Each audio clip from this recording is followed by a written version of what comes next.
2 মাসের নিষেধাজ্ঞা শেষে 1 মে থেকে ভোলার অভয়াশ্রমে শুরু হয়েছে মাছ শিকার। এ বিষয়ে বিস্তারিত জানাতে ভোলার শিবপুর মাছঘাট থেকে যুক্ত হচ্ছেন সহকর্মী নাসির উদ্দিন লিটন। সরাসরি যাব তার কাছে। লিটন, ইলিশের উৎপাদন বৃদ্ধির জন্য ভোলার মেঘনা এবং তেঁতুলিয়া নদীর 190 কিলোমিটার অভয়াশ্রমে 2 মাসের নিষেধাজ্ঞা শেষ হয়েছে 30 এপ্রিল মধ্যরাতে। আজকে নিষেধাজ্ঞার পরের দ্বিতীয় দিন আমরা ভোলা সদর উপজেলার শিবপুর মাছঘাটে রয়েছি। এখানে আমরা সকাল থেকে যে চিত্রটি দেখেছি যে নিষেধাজ্ঞার পরে যারা জাল নিয়ে যেসব জেলেরা নদীতে মাছ শিকারে গিয়েছেন তারা ফিরতে শুরু করেছে। গত রাতে যারা নদীতে ছিল তারা দলে দলে এখন ফিরে আসছেন এই ঘাটে। জেলেদের সাথে আলাপ করে যেটা জানা গেছে যে তারা যে পরিমাণ নিষেধাজ্ঞার পরে মাছ প্রত্যাশা করেছিল সেই রকম মাছ আসলে তাদের জালে এখনো ধরা পড়ছে না।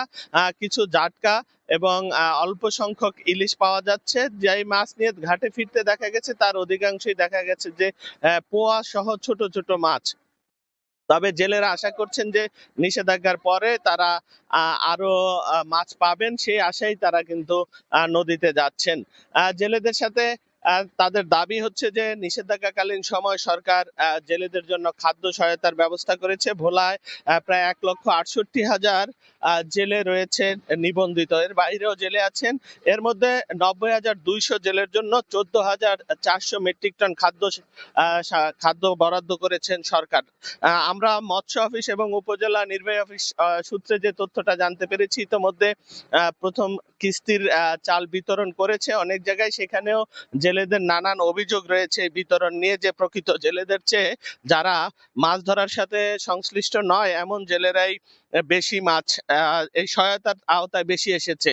তবে জেলেদের দাবি যে এই সহায়তাটা যেন তাদেরকে মধ্যে বাকি যেটা রয়েছে সেটা যেন দ্রুত বিতরণ করা হয়। তো জেলে এবং মৎস্যজীবীদের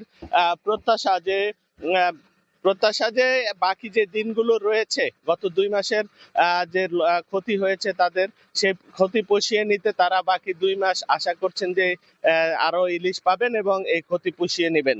তো এই ছিল ভোলার শিবপুর মাছঘাট থেকে আমার কাছে অভয়াশ্রমে মাছ ধরার সর্বশেষ খবর। আমরা সরাসরি যুক্ত ছিলাম ভোলা থেকে।